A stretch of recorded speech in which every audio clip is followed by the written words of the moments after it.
कबीर से प्रश्न पूछा गया, उसे मैं आपको बताता हूँ। कबीर साहब कहते हैं कि दुनिया में रस तो बहुत है, आम का रस, संतरा का रस, मौसमी का रस, लेकिन इन रसों के रसिक बहुत कम लोग हैं। ज़्यादातर बीड़ी के रसिक लोग हैं, शराब के रसिक हैं, अंडा, मुर्गा, कुकरी, इनके रसिक बहुत लोग हैं। देखो, प्रवचन होता है तो इतने पोस्टर लगाए जाते हैं, अनाउंस होता, प्रचार होता, न्यूज़पेपर में निकाला जाता, तब लोग आते हैं। और शाम को जा कर के किसी शराब की दुकान पर देखो, कोई उसका पोस्टर कहीं नहीं लगा, अनाउंस नहीं लगा, फिर भी पीने वाले शाम को वहाँ 200-400 इकट्ठे हो जाते हैं। क्या बात है। और उस शराब की दुकान का नाम मधुशाला है, मधुशाला। और बड़ी मजे की बात है, केवल पुरुष शराब पीते हैं, महिलाएं शराब नहीं पीती। अब कोई कोई भले पीती हो चुपके चुपके, पर ऐसे पीती नहीं है। और महिलाएं नशा बहुत कम करती हैं, इसलिए महिलाओं का बुढ़ापा देर में आता है और महिलाओं की सुंदरता भी देर में समाप्त होती है। कोई भी पुरुष है 55 साल की उम्र में ही बूढ़ा जैसा दिखने लग जाता है, लेकिन महिला 70 साल के बाद बूढ़ी दिखाई देती है। सिर्फ कारण इतना है, महिला में कुछ विशेषताएं होती हैं। एक तो ये नशा नहीं करती हैं, और दूसरे ये चिंता नहीं करती हैं, ये अपने अपने पति को चिंता देती हैं थोड़ा। तीसरे इनमें विशेषता है, दुख होने पर ये रोती है। पुरुष को दुख होता है तो ये रोता नहीं है, ये अंदर अंदर जलता रहता है, दुखी होता है, लेकिन रोता नहीं। महिलाएं दुख आने पर रो लेती हैं, और कोई थोड़ी सी सुख की बात है तो ये हंसती भी ज़्यादा है। पुरुष का हंसना भी कठिन है, रोना भी कठिन है।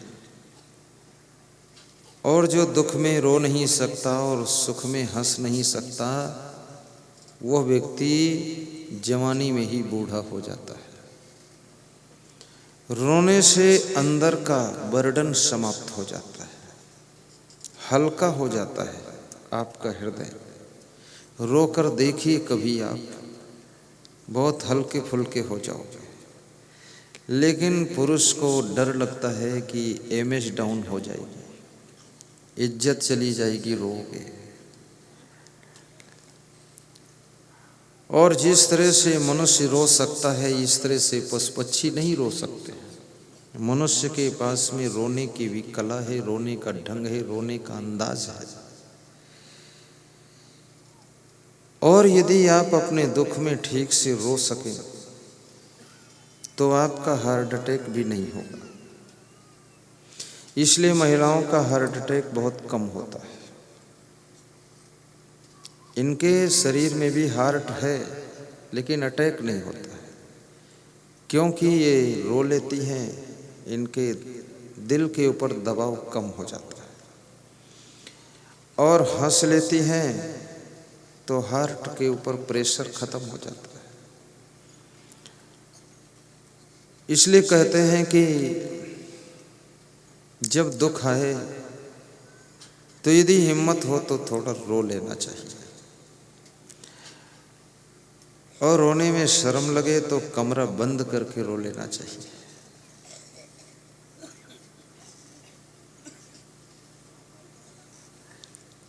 प्राचीन समय के जो राजा महाराजा होते थे, उनके पास में विश्राम भवन, शोक भवन, कोप भवन, ये सब अलग अलग भवन होते थे। जब दुखी होते थे तो वे शोक भवन में जाकर के लेट जाते थे और वहीं पर रो लेते थे। जब गुस्सा होते थे तो कोप भवन में जाकर बैठ जाते थे। कोप भवन में पहुंच गए तो समझ लो बहुत क्रोध में है वो। फिर वहाँ दूसरा कोई जाता नहीं था जब तक दिमाग ठंडा न हो जाए। अब तुम्हारे पास में एक ही भवन है तो उसी में आप विश्राम भवन, रसोई भवन, शोक भवन, कोप भवन, झगड़ा भवन सब उसी को बनाते हो। अलग अलग व्यवस्था कहाँ है। पर वह लोग अधिक महान हैं जो कभी शोक में डूबते नहीं हैं, दुख में डूबते नहीं हैं, और जो कभी हर्ष में फूलते नहीं हैं। सुख और दुख में जो सम रहते हैं, बराबर रहते हैं, कांटों में भी खुश हैं और फूलों में भी खुश हैं। बिजनेस में हानि हो गई तो दुखी नहीं है, प्रॉफिट हो गया तो बहुत ज़्यादा फुलाव नहीं है। जो अपने अंतःकरण को सम रख लेता है, चुनाव जीत गए तो फूलते नहीं हैं, चुनाव हार गए तो पचकते नहीं हैं। टिकट मिल गया तो बहुत खुशियां नहीं मनाते हैं, और टिकट कट गया तो बहुत दुख नहीं समझते हैं, सोचते हैं 5 साल लफड़ा से फुर्सत मिल गई, कोई बात नहीं। जिनको दुनिया का हानि और लाभ, दुख और सुख प्रभावित नहीं कर पाता है, अप्रभावित जीवन जीते हैं। इसलिए आप देखते होंगे एक ही घर में एक ही प्रकार की कोई घटना घटित होती है तो घर के सभी सदस्य बराबर दुखी भी नहीं होते हैं, बराबर खुश भी नहीं होते। कोई ज़्यादा दुखी है, कोई कम दुखी है, कोई ज़्यादा खुश है, कोई कम खुश है, सब बराबर प्रभावित नहीं हो रहे हैं। तो कबीर साहब कहते हैं दुनिया के जितने रस हैं वे सब रस क्षणभंगुर हैं, नश्वर हैं। उन रसों में परमानेंट कुछ नहीं है, वे रस नीरस है। लेकिन एक रस ऐसा है जो स्थायी रस है, जिसका नाम है राम रस। राम रस का अर्थ है भक्ति का रस, धर्म का रस, ये राम रस है। इसके लिए संत कबीर कहते हैं को राम रसिक रस पियोगे, पियोगे जुग जियोगे। बहुत बड़ी भीड़ में कबीर साहब खड़े हैं और पूछ रहे हैं क्या कोई राम रस पिएगा। राम रस पीने के लिए पूछना पड़ता है। आज एक सज्जन से सुभाष जी पूछ रहे थे कि गुरु मंत्र ले लो, गुरु दीक्षा ले लो, लेना चाहते थे तुम, तो उसने कहा मैसेज नहीं है इसलिए अभी नहीं लेंगे, मैसेज होगी तब लेंगे। तो उसने कहा क्या मैसेज से पूछकर खाना खाते हो। तो वो मुस्करा दिया कि मैसेज तो बहाना है, लेने का मन नहीं है।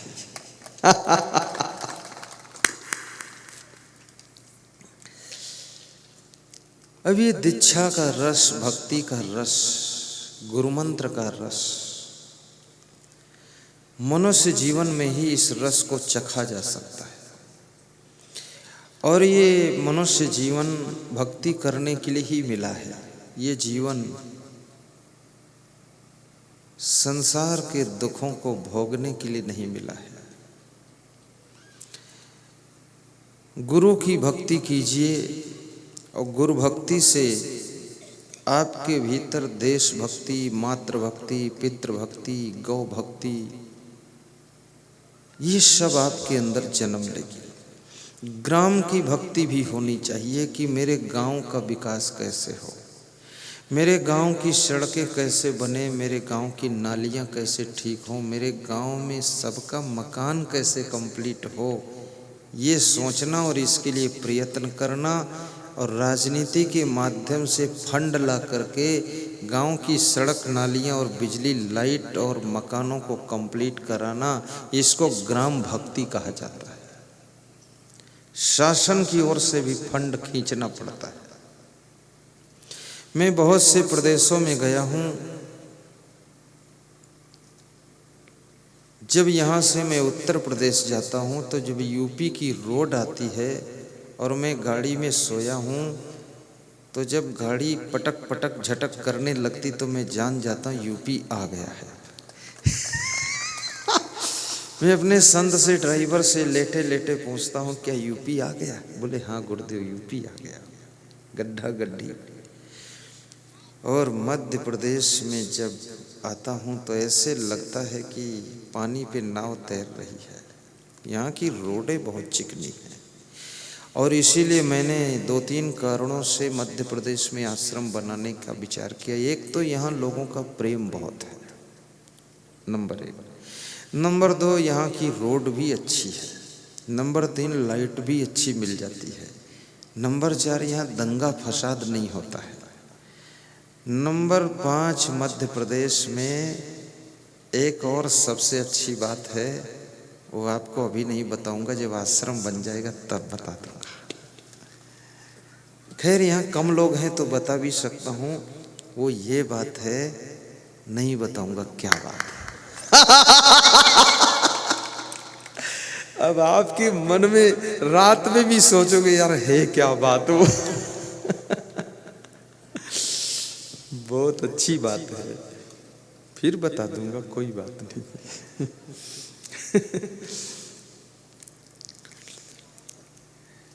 एक और यहाँ विशेषता है कि यहाँ बहुत ठंडी भी नहीं होती है, बहुत गर्मी भी नहीं होती है।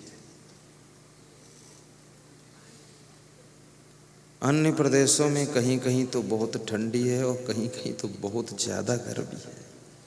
यहाँ समतल रहता है वातावरण। और भारत देश का मध्य स्थान है और यहाँ पर बड़े बड़े भगवान कृष्ण भी पढ़ने के लिए आए थे, शिक्षा प्राप्त करने उज्जैन में। उज्जैन में महाकवि कालिदास का जन्म भी हुआ था और उज्जैन में राजा विक्रमादित्य की राजधानी अवंतिका नगरी जानी जाती है। उज्जैन में राजा भरतनी ने भी शासन किया था। उज्जैन में महाकालेश्वर शिव भगवान विराजमान रहते हैं। कोई खतरा हो दूर से ही कंट्रोल करते हैं, त्रिशूल लेकर घूमते रहते हैं, डमरू बजा देते हैं, भैरव बाबा भी रहते हैं। और उज्जैन में 4 लेन भी है, उज्जैन में जंक्शन भी है, उज्जैन में स्मार्ट सिटी भी हो गई है और उज्जैन के पास में इंदौर हवाई अड्डा भी है। और उज्जैन से 100 किलोमीटर दूर गुजरात बॉर्डर है, 150-200 किलोमीटर दूर राजस्थान बॉर्डर है और उज्जैन एक तीर्थ स्थान है। इसलिए सब दृष्टिकोण से मैंने देखा और विचारा कि उज्जैन सबसे टॉप रहेगा। पहले गुजरात में बनाने के लिए सोच रहा था, लेकिन गुजरात में गुजराती भाषा समझ में नहीं आती सबके। फिर मध्य प्रदेश वाले वंचित रह जाते, ये चूक जाते कि यार गुजरात कहाँ जाएं। और मेरा लगाव भी मध्य प्रदेश से ज़्यादा हो चुका है। गुजरात में जो बोलते हैं मैं तो समझ जाता हूँ, लेकिन तुम नहीं समझ पाते तो आनंद नहीं आता। और यहाँ सरल हिंदी भाषा चलती, जैसे जो मैं बोल रहा हूँ सब समझ रहे हैं, ये भाषा है। और जब भाषा मैच कर जाती है तो फिर सब ठीक हो जाता है। तो एक जो और विशेषता है वो फिर कभी बताऊंगा, अभी नहीं बताऊंगा। साहिब बंदगी साहिब। तो रस, जीवन में भक्ति का रस होना चाहिए। देश के प्रति भी भक्ति अंदर हो, देश के प्रति प्रेम हो कि हमारा भारत देश, इस भारत देश को महान कहा गया है। और मैं कई देशों में गया हूँ, इंडोनेशिया गया हूँ, थाईलैंड गया हूँ और मलेशिया देश में गया हूँ, लंका में भी गया हूँ, दुबई गया हूँ, मस्कट गया हूँ, आबू धानी गया हूँ, हांगकांग गया हूँ, नेपाल तो बहुत गया हूँ। नेपाल के पास तो अपना आश्रम ही है। लेकिन सब देशों को मैं धन्यवाद देता हूँ पर अपने भारत देश जैसा किसी भी देश में प्रेम भाव नहीं है। भारत देश में जो एक दूसरे के प्रति लोगों का प्रेम रहता है, ये किसी देश में नहीं मिलता है, ये भारत देश में।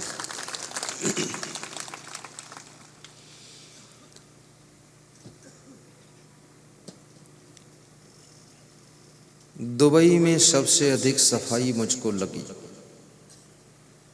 दुबई डेवलप लगा और बड़ा आश्चर्य हुआ, दुबई में एक भी पेड़ कहीं नहीं देखा मैंने। 400 किलोमीटर में भक्त की गाड़ी से चला, उस गाड़ी की कीमत 4 करोड़ थी। 400 किलोमीटर मुझको ले गए, लेकिन कोई पेड़ नहीं, एक भी। सब धूल धूल, रेत रेत, रेगिस्तान है। लेकिन दुबई के शहर में इतनी ऊंची ऊंची बिल्डिंगें, इतनी अच्छी अच्छी सड़कें, कहीं चौराहों पर लाल बत्ती हरी बत्ती वाला लफड़ा ज़्यादा नहीं है, 2% है बस। सब over bridge, over bridge, bridge के ऊपर ब्रिज, रुको मत, निकल जाओ, ऊपर से चले जाओ। लेकिन भारत देश में तुम जिस चौराहे पर जाओ, लाल बत्ती रोक लेती है, रुकिए रुकिए। रेलवे क्रॉसिंग पर रुकिए रुकिए, सब जगह रुकिए रुकिए। और वहाँ नॉन स्टॉप। और दुबई में गाड़ी की स्टीयरिंग बाएं साइड में होती है, दाहिने नहीं होती है, बाएं साइड में। यहाँ तो दाहिने साइड होती ना, और बाएं साइड में। और अपने यहाँ जो है बाएं चलते हैं, वहाँ वो लोग दाएं चलते हैं। यहाँ का ड्राइवर लड़ा देगा फटाक से, उसकी प्रैक्टिस ऐसी है। और दुबई में कोई व्यक्ति 100 की रेस से ऊपर नहीं चलेगा। जो ऊपर चलेगा 5,000 रुपये जुर्माना, 3 दिन गाड़ी थाने में, और कोर्ट में जाकर छूटोगे। बड़ा सख्त कानून। भारत देश में तो 100 क्या है, 250 पे चलो, कोई बात नहीं है। और किसी को लड़ा दो, मर जाओ, मार डालो, सब चलता रहता है। कंट्रोल कम है यहाँ, अनुशासन। फिर भी हमारा भारत देश मुझे सबसे अच्छा लगा है। यहाँ का प्रेम, स्नेह, भक्ति, श्रद्धा, दया भाव, परोपकार, एक दूसरे को सहयोग, ये सब भारत देश में मिलता है। प्रवचन, सत्संग, कथा, ये सब भारत देश में। भारत देश में एक दूसरे के दुख में लोग हाथ भी बटा लेते हैं, ये भी विशेष बात है। पर विदेशों में ऐसा बहुत कम है। तो को राम रसिक रस पिए होगे जुग जिए होगे। कबीर साहब पूछ रहे हैं, कोई राम रस का पान करेगा? जो राम रस पिएगा वो युगों युगों तक जिएगा। राम रस क्या है? ये भक्ति का रस ही राम रस है। सत्संग का रस राम रस है। राम रस कोई और रस नहीं है। जो भक्ति के रस को पीता है, सत्संग के रस को पान करता है, उसको आत्मा का ज्ञान हो जाता है। और जिसको आत्मा का ज्ञान हो गया, आत्मा परमात्मा का बोध हो गया, वो ये समझ जाता है कि मैं कभी नहीं मरता हूँ, युगों युगों तक रहता हूँ।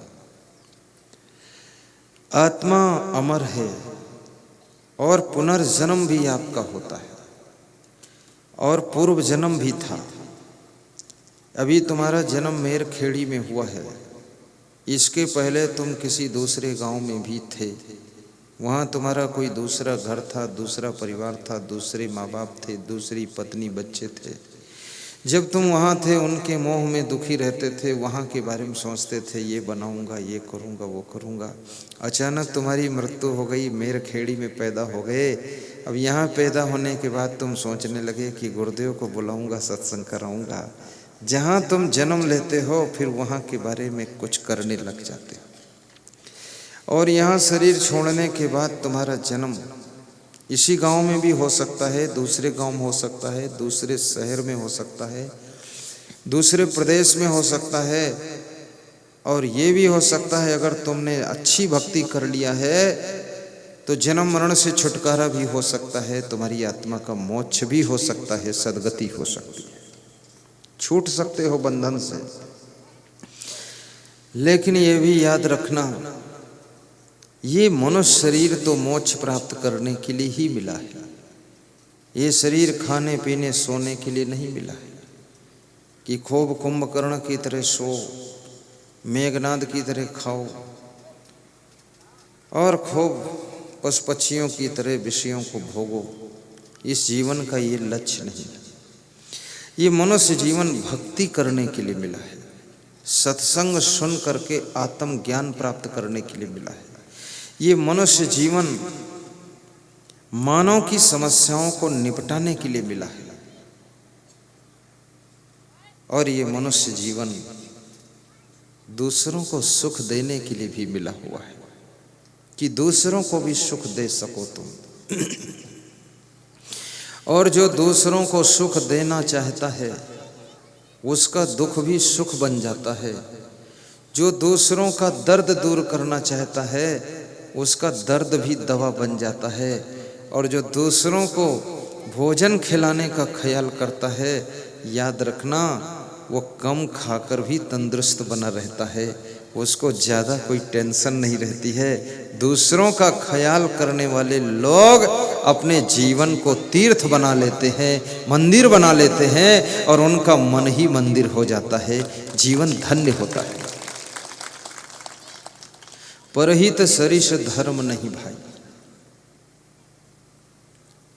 परोपकार से बड़ा कोई धर्म नहीं है। गाइए चौपाई। परहित सरिस धर्म नहीं भाई। तुम दोहराओ सब लोग, क्यों बैठे हो चुपचाप? हम ही से काम लोगे, थोड़ा तुम भी करो। बोलिए, परहित सरिस धर्म नहीं भाई, पर पीड़ा सम नहीं अधमाई,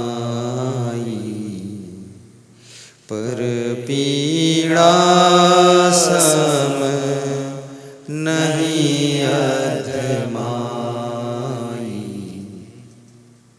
दूसरों को पीड़ा पहुंचाना इससे अधम कर्म कोई नहीं है, और दूसरों को मदद करना इससे बड़ा कोई धर्म नहीं है। परोपकाराय शताम विभूतया, परोपकार सबसे बड़ा धर्म है। परहित सरिस धर्म नहीं भाई। बोलो, परहित सरिस धर्म नहीं भाई, पर पीड़ा सम नहीं अधमाई। ओहो, पर पीड़ा सम नहीं अधमाई। एक स्कूल में टीचर विद्यार्थियों को पढ़ा रहा था, तो टीचर ने विद्यार्थियों से कहा, कल जब स्कूल आना तो एक एक परोपकार का काम करके आना, कोई अच्छा काम करके आना। क्रिश्चियन स्कूल था, वहाँ शिक्षक को पादरी कहते हैं। तो जब अगले दिन विद्यार्थी स्कूल में आए तो पादरी जी ने पूछा, तुमने कौन कौन अच्छा काम किया? एक स्टूडेंट को खड़ा किया, तो उसने बताया कि मैंने एक बुढ़िया को सड़क पार करवाया, इधर से उधर पार कराया। दूसरे को खड़ा किया कि तुमने कौन सा अच्छा काम किया। बोले मैंने भी एक बुढ़िया को सड़क पार करवाया। तीसरे को खड़ा किया, तुमने क्या अच्छा काम किया। बोले मैंने भी एक बुढ़िया को सड़क पार करवाया। चौथे से पूछा, तूने क्या अच्छा काम किया। बोले मैंने भी एक बुढ़िया को सड़क पार करवाई। तो पादरी बोला, इतनी बुढ़िया कहाँ से मिल गई कि सबने एक एक बुढ़िया को सड़क पार करवाया।